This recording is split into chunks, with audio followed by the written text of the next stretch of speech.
Hey YouTube, we're out here at the goat pasture again today. We just moved these goats from our pasture we were in just the last few days.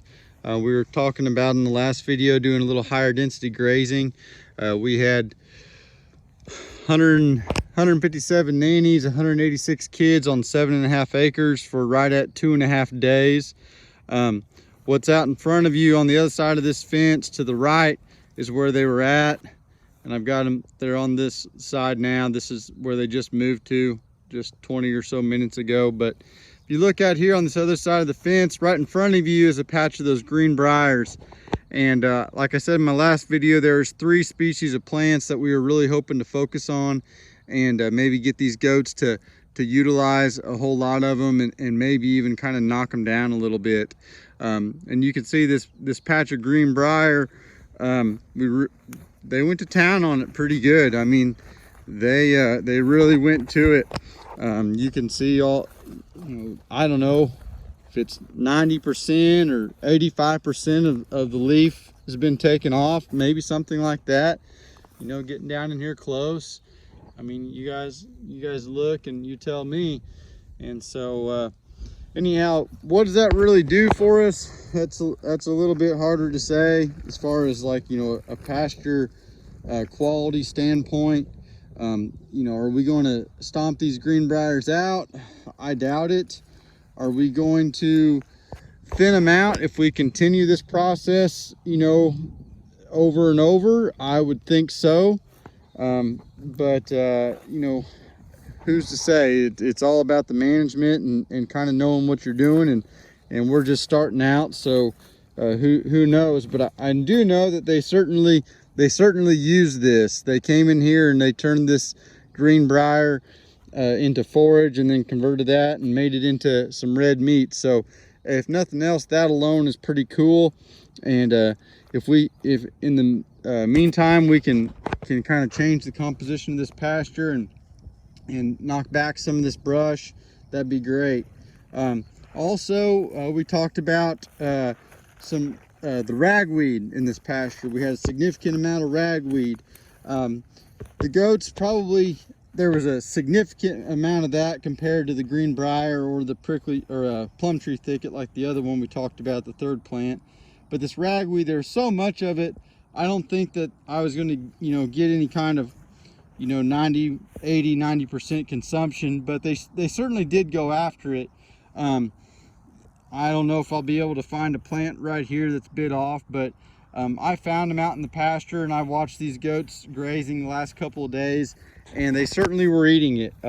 Seemed like they consumed more of it in the second half of the graze than the first half.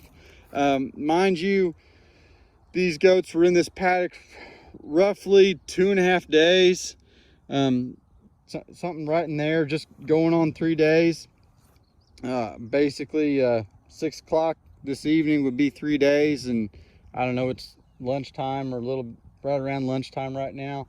So anyhow, that's the consumption we got.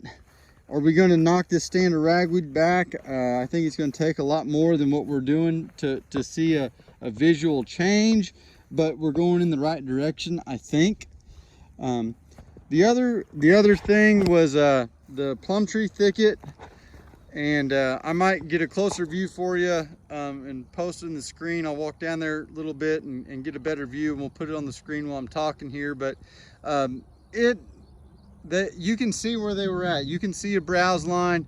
A lot of the peripheral plants, the smaller plants, you go inside the inside of that thicket, the trees are big, or the bushes, trees, whatever you want to call them, they're big and tall. They're more mature plants. And as you go to the outer edge of that patch, those plants get younger and younger and smaller, and they get less dense. The further out on the edge of that, the more spacing you have between those plants. And basically what I observed was that the plants on the furthest edge of the thicket were the ones that got defoliated the most. And as you went into the center of that thicket, less and less so. So, we made progress on that. Like I said in the last video, we're not going to remove that plum tree thicket with these goats anytime soon. But we did utilize it, and we might, you know, have a start on controlling it, or maybe even tamping it back a little bit if we continue the management going forward, or maybe intensified it just a little bit. So, you know, all in all, I like what I see here. I will note we've had significant amount of rain, and so I think these goats' grazing has been limited a little bit. I think they've been more worried about trying to stand underneath a bush or a tree and stay out of the rain rather than being out and foraging as much as they normally do. So I think that maybe contributed a little bit to our results here. We've been getting a hard rain every day for half the day. Basically, it'll rain in the morning or rain in the afternoon, something like that. And those goats, they're not all about that.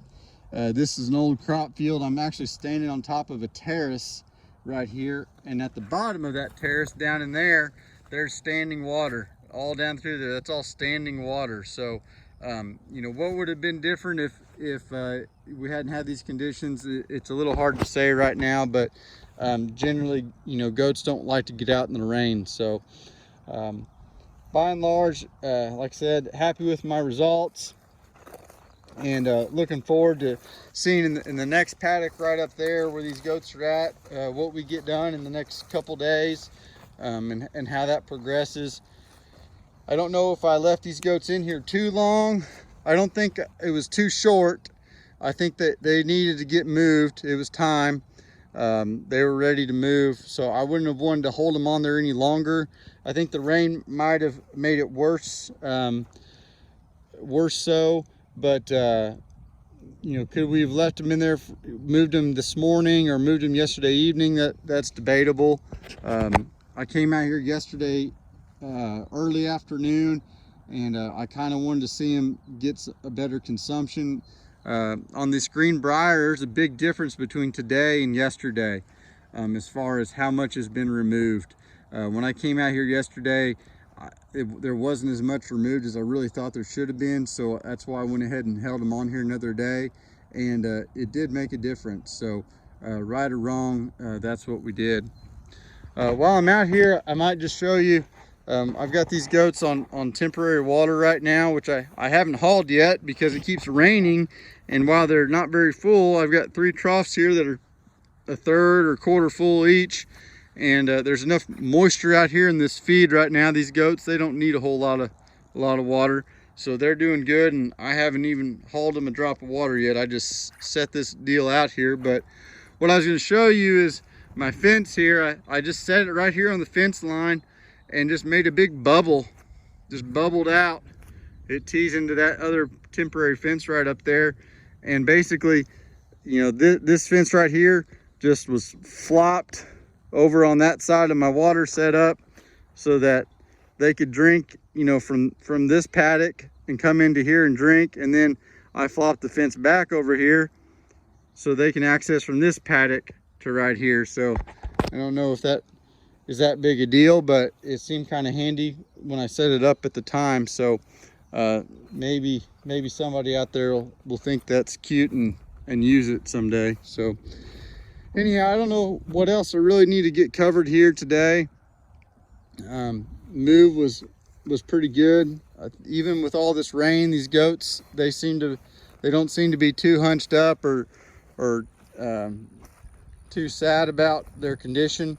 They've got, like I say, they got plenty of forage out here, so there's plenty to eat. They just got to tolerate the rain a little bit. It's supposed to ease off here, I think, the next few days. The chances kind of go down, so maybe we can break this little cycle that we're in and get dried out a little bit. As crazy as that is to say that we want to get dried out, but these goats, they're not a real fan of all this moisture. Even right here, you can see I'm just in standing water right here at the bottom of this terrace, the front of this one, just all standing water. So we got a bunch of it. But anyhow, I hope everybody's doing great out there.